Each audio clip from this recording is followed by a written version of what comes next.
I want to be the first one to welcome everybody today. I'm Marge Greenfield, for the few of you that I don't know, and I'm really, really happy to be here. I'll be kind of emceeing today, and the first speaker today will be Dr. Cliff McGurian, our Chief Executive Officer, who will welcome everybody.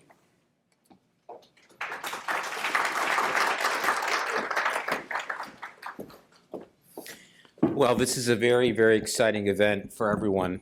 I remember the day that I first became associate professor years ago. I wanted to treat myself, so I went out and bought new shoes. So I called them the associate professor shoes. I was very excited about that. And then when I became full professor, my wife wouldn't let me spend any money, so I bought myself some Manchego cheese to reward myself, because I normally can't buy that because it's too expensive. But anyhow, that's what I did. Nevertheless, it was the best day of my career, being recognized. And it's an honor for me to be here with you tonight, celebrating really an extraordinary group of colleagues. This year, I'm so proud of this, and we are so proud. We owe a lot to the Dean and Dan Simon and Dr. Marjorie Greenfield. There's 37 faculty promotions, 13 to professor and 24 to associate professor. Each one of you represents the very best, I think, of what it means to be a clinician, a scholar, a teacher, an innovator, and frankly, a mentor at university hospitals and Case Western Reserve University, to our students, your colleagues, and residents. Tonight, I think, is a reflection of our mission in action. If you think about it, to heal, you've shown remarkable dedication to caring for our patients and communities with compassion and expertise and being a leader in your field. To teach, you've committed yourselves to educating and mentoring the next generations of physicians and scientists, students. To discover, you're accelerating the pace of science, advancing new therapies, devices, cell-based treatments, clinical trials, really, in the end of the day, to offer hope for patients. That's what happens with discovery. Promotion is more than an individual achievement. It sets an example showing your peers and trainees what is possible.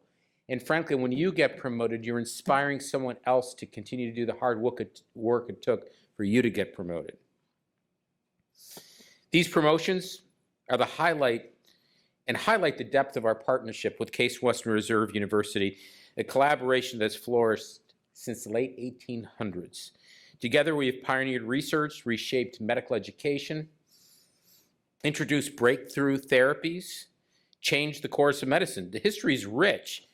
Here are just a few examples, and there's many, many more. In 1907, Dr. Charles Hoover introduced the Hoover sign, which I learned in medical school, which continues to help neurologists detect weakness in the legs and pulmonologists to identify lung disease. In 1910, Lakeside Hospital at UH became the first hospital in the nation to pioneer the use of nitrous gas for anesthesia. And prior to that, it was ether, and a lot of people died from ether overdoses. We pioneered nitrous oxide gas, and actually, Nurse invented that.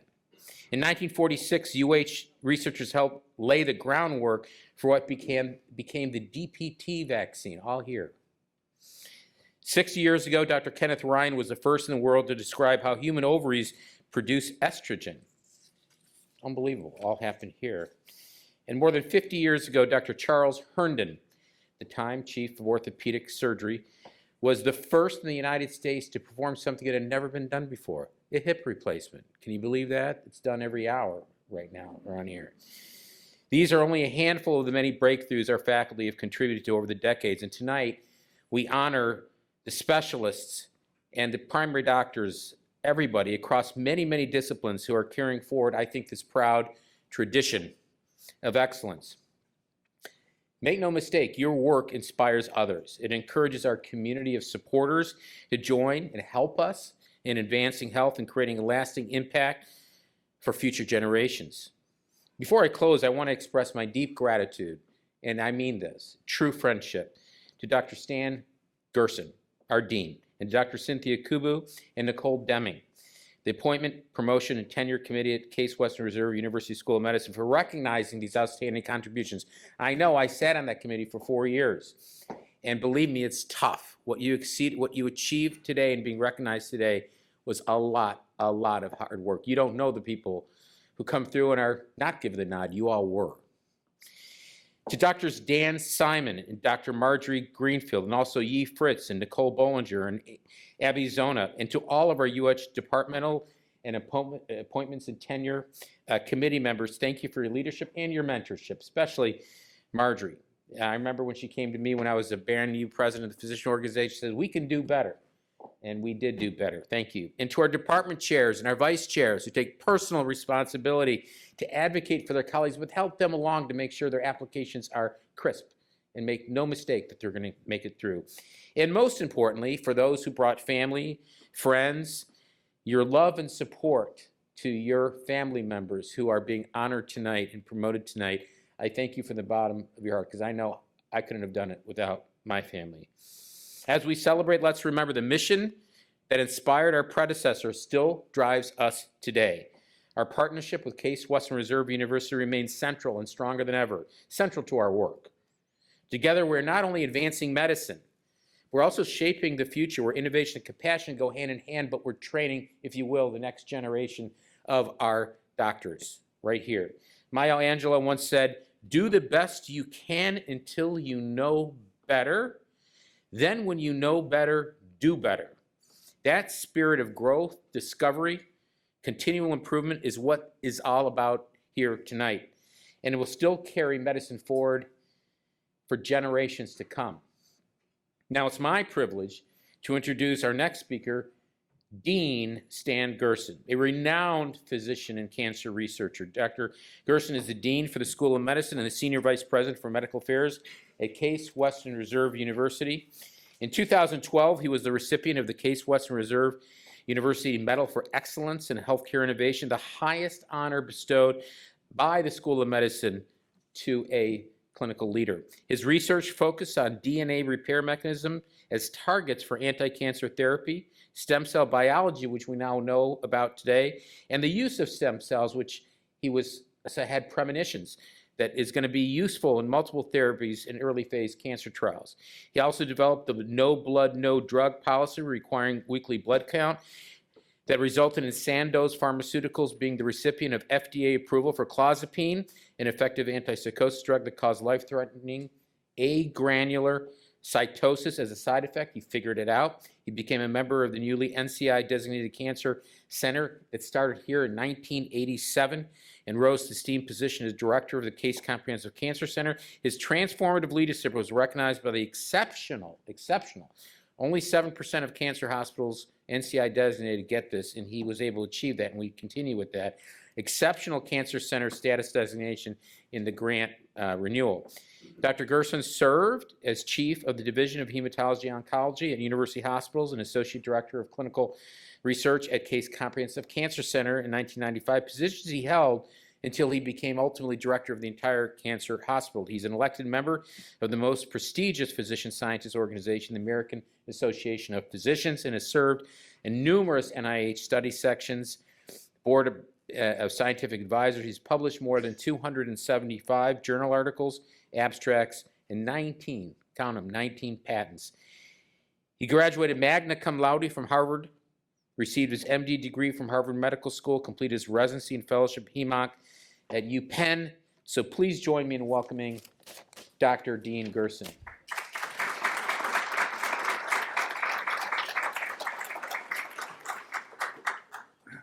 So what Dr. McGarrian just described is mostly what happens after you get promoted to associate professor. So when you ask what are you supposed to do tomorrow, the answer is plenty. And Dr. McGarrian and I share a number of things, one of which is having a child graduate from this medical school. Now, we have slight differences.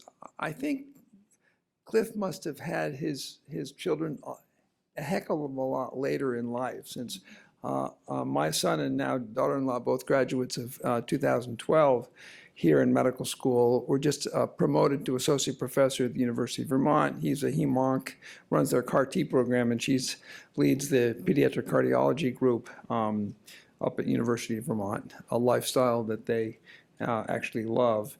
And so my son called me up and I congratulated him on getting promoted. And he said, you know what, Dad, I just met with my division chief. He says he wants me to go up for a promotion to professor in 7 years, but I have to publish 2 papers a year. I said, how about 3? So I'm glad that he's getting good advice, not from his father. So I'm delighted to be here and to promote your efforts across the board, and for the chairs here, your guidance of your faculty through the promotion process. And now for the faculty who are just promoted, guess what?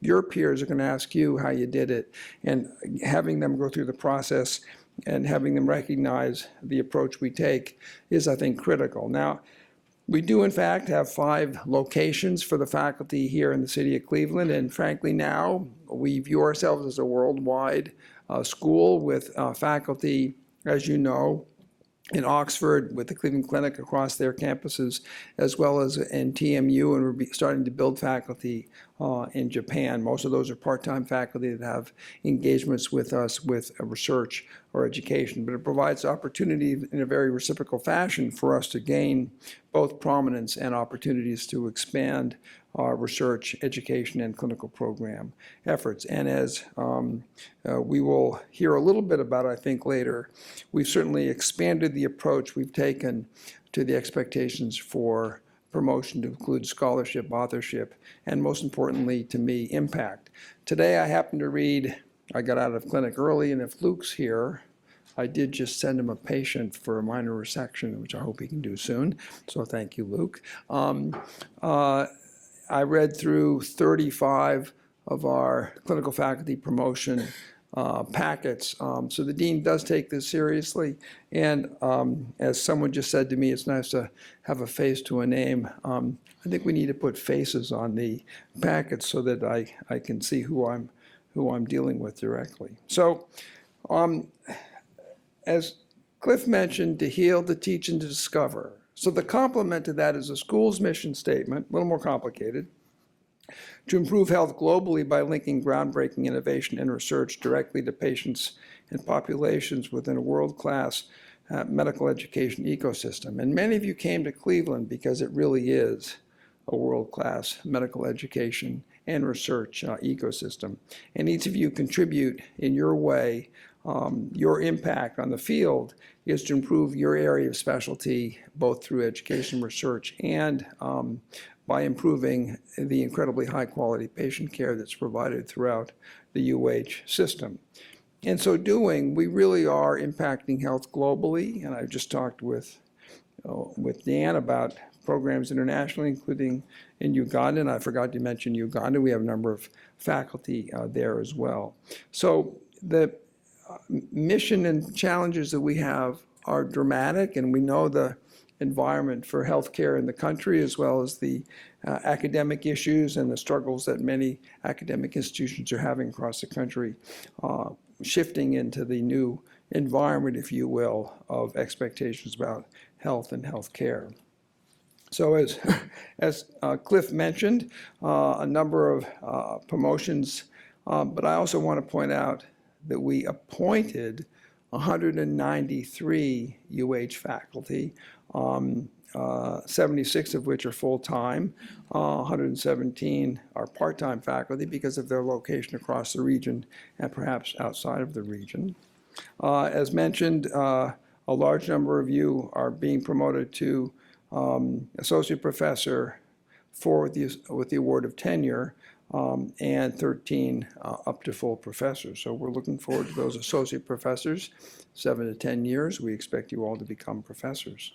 Now, one of the weave of the themes of the web, if you will, between university hospitals and the medical school are our centers and institutes. And here are the most prominent of them that are most broad and most, frankly, internationally recognized and have huge impact on the research that we do.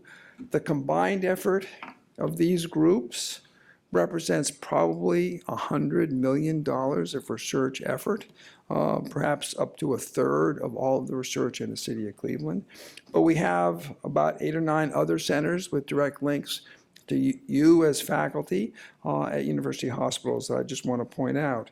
And I'm delighted with each one of these, and I think they're all meet the criteria, if you will, because they provide cross-disciplinary research, link between the department, a clinical department, often with the basic science department, up to the office of the dean. Dan and I know about them. We help recruit and help support and expand the research program. So these are really the engine of innovation and research activities. And Cliff mentioned what happened when he was promoted to associate professor.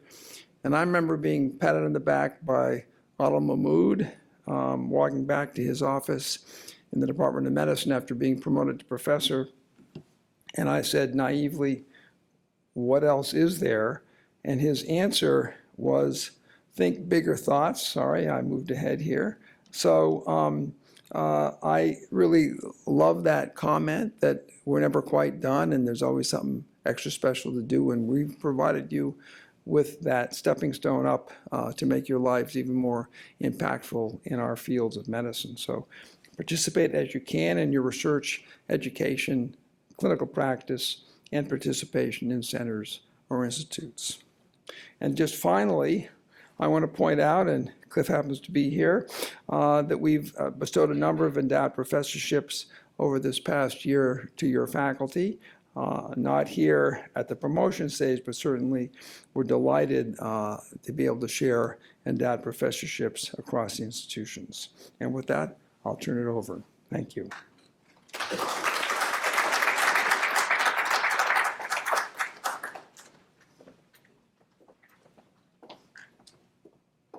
Thank you, Dean Gerson. I would now like to introduce two different faculty who were recently promoted, who are just going to speak briefly about what it meant to them to be promoted. The first faculty member is June Lee. Dr. Lee is an interventional cardiologist at UH Harrington Heart and Vascular Institute, where she co-directs the Vascular Center and Pulmonary Embolism Response Team and serves as associate professor now at Case Western Reserve University School of Medicine. A graduate of University of Michigan, she completed residency and advanced interventional cardiology fellowships at UH. She is board certified internal medicine, cardiovascular disease, and interventional cardiology. Dr. Lee has authored nearly 50 publications, has presented at over 30 conferences, and holds leadership roles in national cardiovascular societies. Dr. Lee, we'd love to hear from you. Thank you.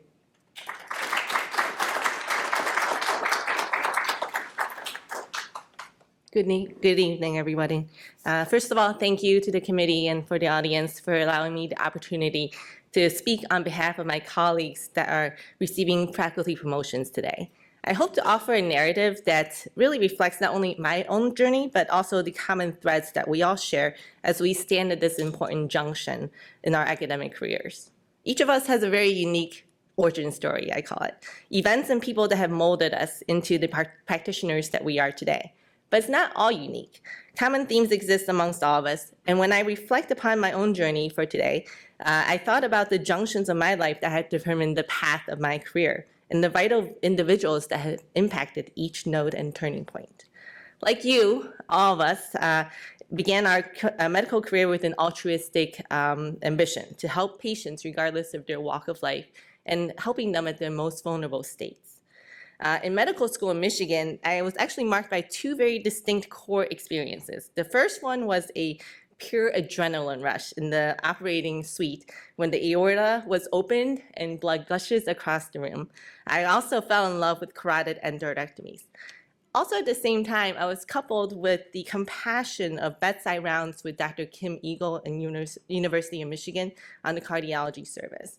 And it was within this milieu that I really started to understand what it means for a person to become an endovascular interventional cardiologist. At that time, I was guided by a very dedicated vascular surgeon, Dr. Peter Hankey, who helped really chart my initial path. When I interviewed for my internal medicine residency, meeting Dr. Keith Armitage was another pivotal moment of my life. I actually told my fiance at the time that there was no other program director in the country quite like him. I knew that I would thrive in this training environment. And I literally quite literally hit the ground running. Within a month of starting my intern year, I met with Dr. Sahil Parikh, who mentored me through my path through cardiology and interventional cardiology. As I embarked actually upon my endeavor to become an endovascular interventionalist, he unfortunately left our institution to go to Columbia University in New York to be closer to his family. This really marked a very fundamental decision point for me. Our firstborn, Jax, hi kids, he had just literally turned a year old. And I really debated leaving UH to go to New York to train with Dr. Parikh. It really meant leaving my young family in Ohio. And I will never forget the advice of Dr. Marco Casta. He told me, June, do not leave. There is somebody great coming. You have to stay. And he was right. My life was forever changed when Dr. Mehdi Shishrabor joined UH faculty in 2017.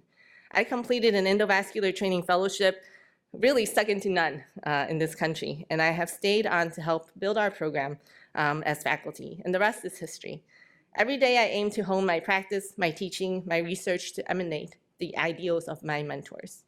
Every turning point I've shared with you today, every mentor, every decision, every leap of faith has been instrumental in my own origin story. I know all of you here have also your own equally unique and meaningful versions of your origin story. As we mark this milestone, I think it's important to remember that advancement is not just about where we've been, but also about where we're going. We're here today not only because of those who believed in us, but also we're entrusted with the responsibility to believe in others. Just as our mentors once did, it is now our duty to nurture the next generation, to guide, to support, and to inspire their origin stories. For me, advancing to associate professor is both a moment of gratitude and a call to action. Gratitude for the family, our friends, our mentors who are all here, our colleagues, everyone who's really shaped us in our careers. And a call to give back, to teach with compassion, to mentor and with generosity, and to lead with dignity. This milestone is not a finish line, it's not at all a finish line. It's another turning point. It's one that reminds me of where we've come from, where we're going, and challenges us to invest in those who will come after us as well. Thank you.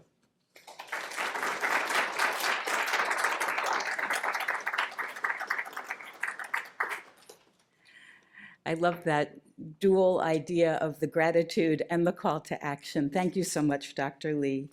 Our second speaker is Dr. Christopher Tao.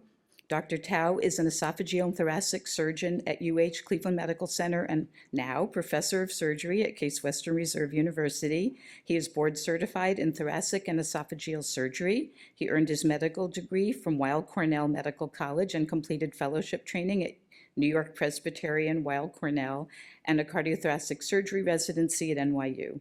Since joining UH in 2014, Dr. Tao has contributed book chapters, abstracts, and presentations with research interests in minimally invasive surgical devices. His honors include the Hassan Nama Award and the American College of Surgeons Surgical Forum Excellence in Research Award. So thank you very much, Dr. Tao. Come.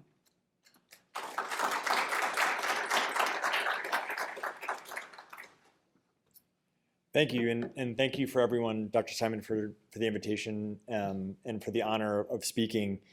My origin story was a little different. I maybe knew I wanted to be an academic surgeon, but didn't necessarily know what it meant.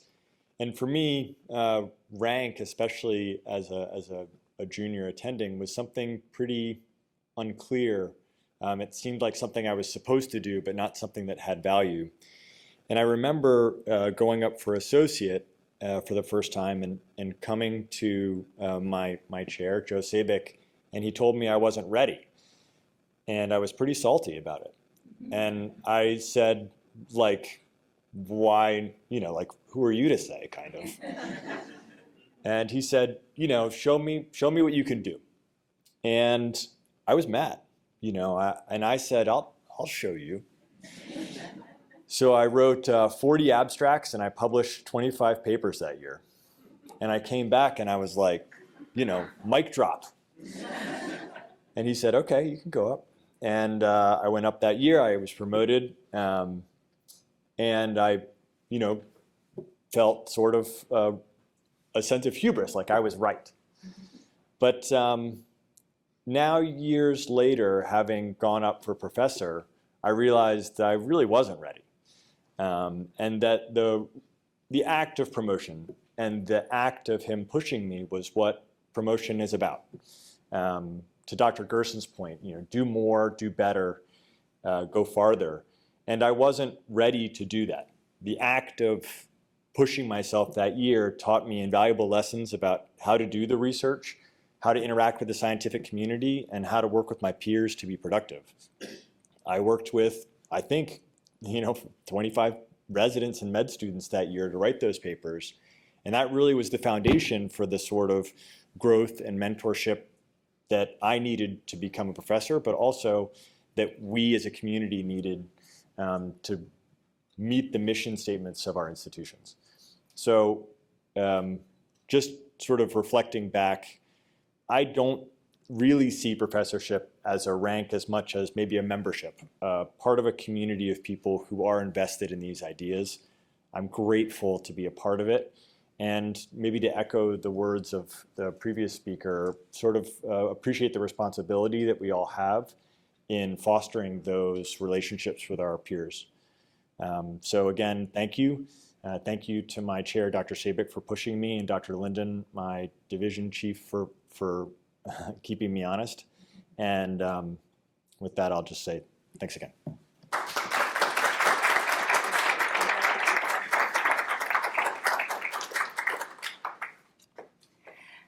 So for those of you that I haven't met with, my official job at UH is Career Development and Advancement Officer. I'm also a vice chair in OBGYN and professor in reproductive biology, OBGYN at Case. And until October 1st, I'm an assistant dean in student affairs as well. I want to just tell you a little bit, we've talked a little bit about the numbers, but I want to show you the numbers over time since I've been in this role. You can see we had 2 bumper years. I think there was a little backlog that kind of got explored those few years, and now we're kind of back at a steady state. And I'm really excited with the numbers of people that we're getting promoted, and the fact that it's on the radar a lot more now than it seemed to be back 7, 8 years ago.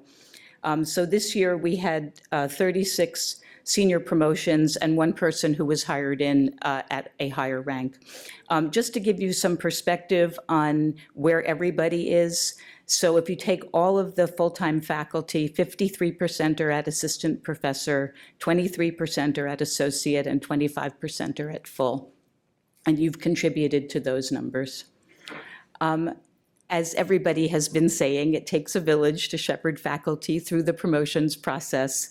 And I want to add my thanks to the UH department chairs, the administrators that do a lot of the chasing down and the legwork, the DCAP chairs and the DCAP members who do a lot of work, Dr. McGarrian and Dr. Simon for their unwavering support for faculty, and also to the medical school team, Nicole Deming, Cynthia Kubu, and of course Dean Gerson, who has done a tremendous amount of work over the last couple of years in trying to push our promotion processes into the 21st century. And then for our celebration today, as well as for faculty support, Nicole Bollinger, E. Fritz, and my right hand, Abby Zona. So now what we're going to do is I'm going to ask Dean Gerson and Dr. McGarrian to come up to the stage, and we are going to one by one call up all of the promoted people so that you get a chance to be congratulated and get a picture. Always, because of clinical responsibilities, there are people who were expecting to be here who aren't here, so we will probably have to skip a few names, and actually I think the very first name is someone who's not going to be here. No, yeah, come over to here. I think this is going to be better. Thank you. I know we changed the rules in the middle of the game here.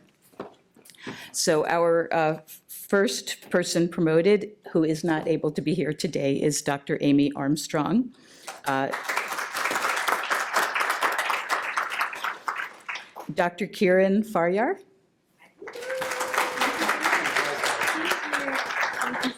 I'll take a picture.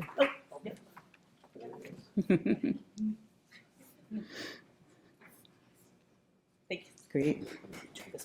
Go out that way. Sorry. It would be really nice if, it would make sense to be able to walk across. Oh, yes, I can do that. Dr. Stephen Fitzgerald, Associate Professor in Orthopedics.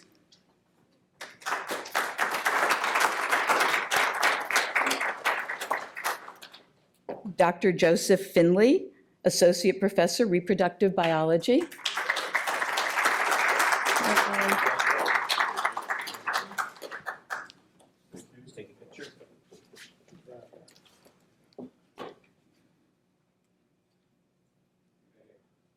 Great.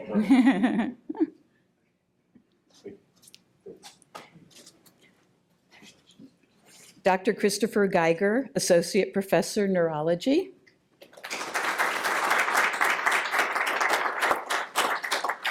Dr. Zachary Gordon, Associate Professor, Orthopedic Surgery.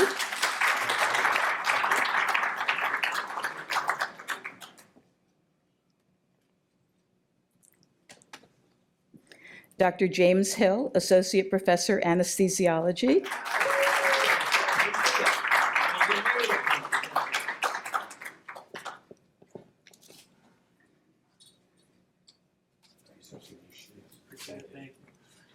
Dr. Tyler Katz, Associate Professor, Reproductive Biology.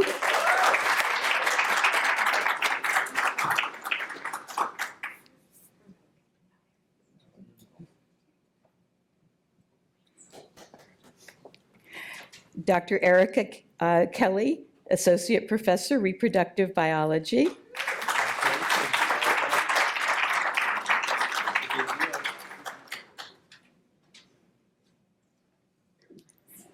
Dr. Catherine Cutney, Associate Professor, Pediatrics.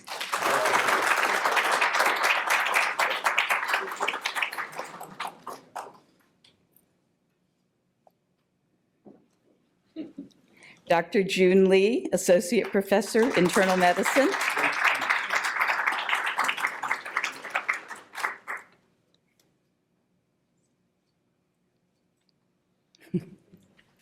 Dr. Ankit Mangla, Associate Professor of Medicine.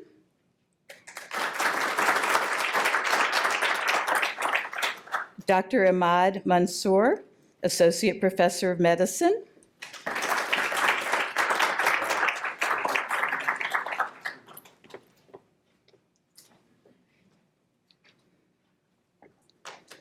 Dr. Kevin Malone, Associate Professor, Orthopedic Surgery. Dr. Ameya Naute, Associate Professor, Radiology.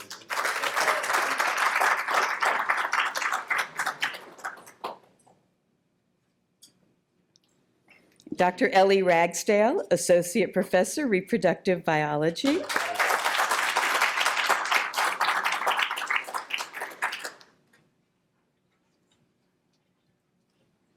Dr. Bethany Rohr, Associate Professor, Dermatology.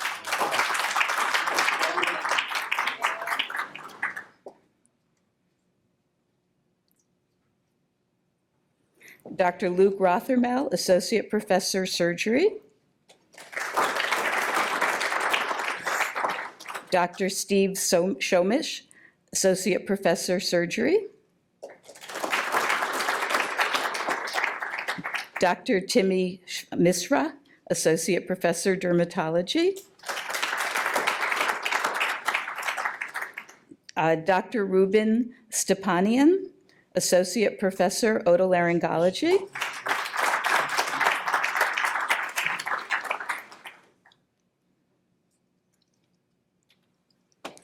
Dr. Elaine Stevens, Associate Professor, Pediatrics.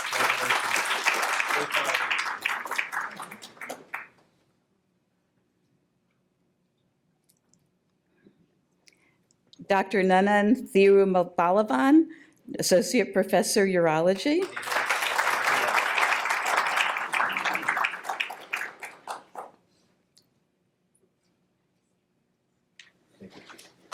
And now the professors, Dr. Corinne Vizella, Professor, Reproductive Biology.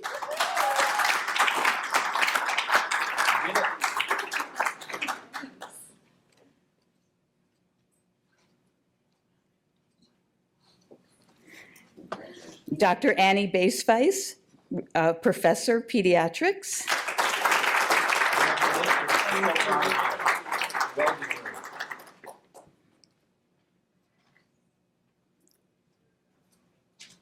Dr. Shubham Gupta, Professor, Urology.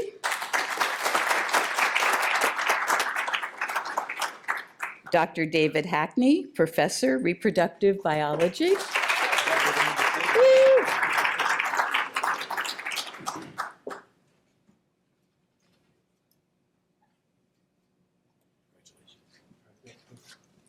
Dr. Yin Hu, Professor, Neurological Surgery. Dr. Charles Lopresti, Professor, Medicine.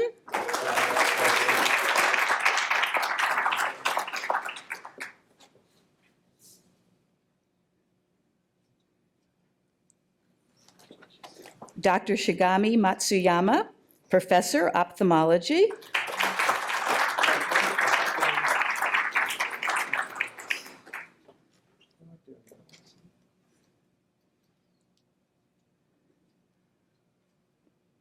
Dr. Deepa Patil, Professor, Pathology.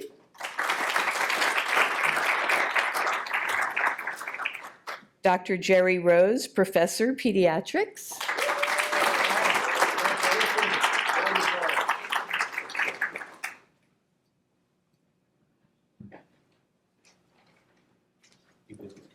Dr. Stephen Shine, Professor, Pediatrics. Dr. Jennifer Sweet, Professor, Neurological Surgery.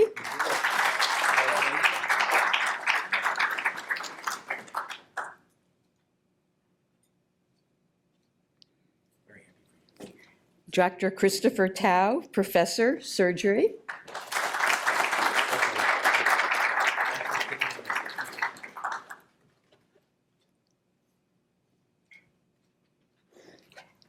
And Dr. Nicholas Sorsky, Professor, Radiation Oncology.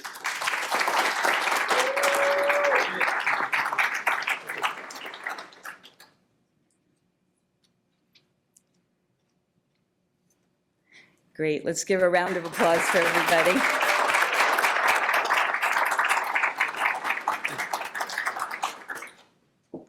And I'd like to bring up my boss, Dr. Dan Simon, to give some closing remarks.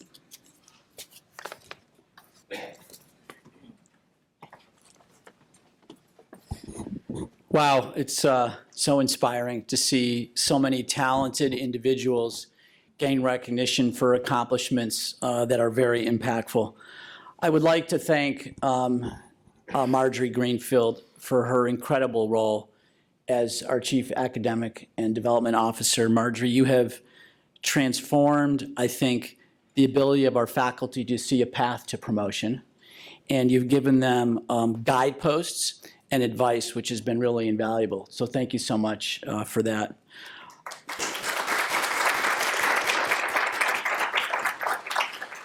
There are a couple of groups of people that I would really like to call out in our closing remarks.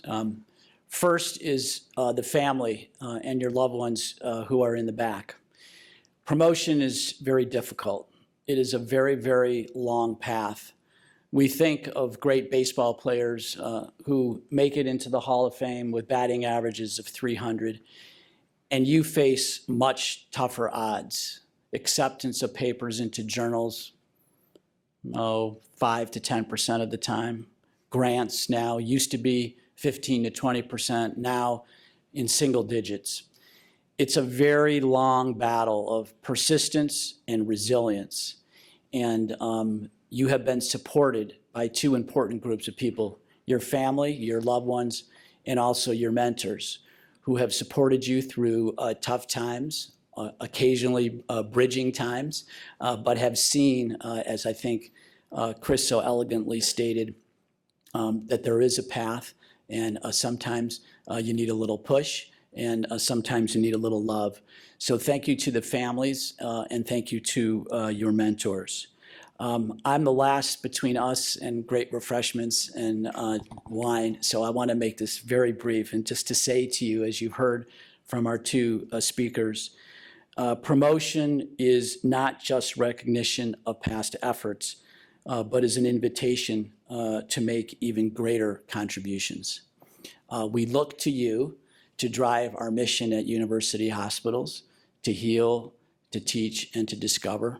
It is because of you our patients come to this great medical center, patients with no options who seek hope for the newest drug, device, and cell-based therapy that you bring to them. I want to thank you for your accomplishments. We will celebrate with a great group picture in a moment. We will toast you soon. So congratulations and thank you all for being here.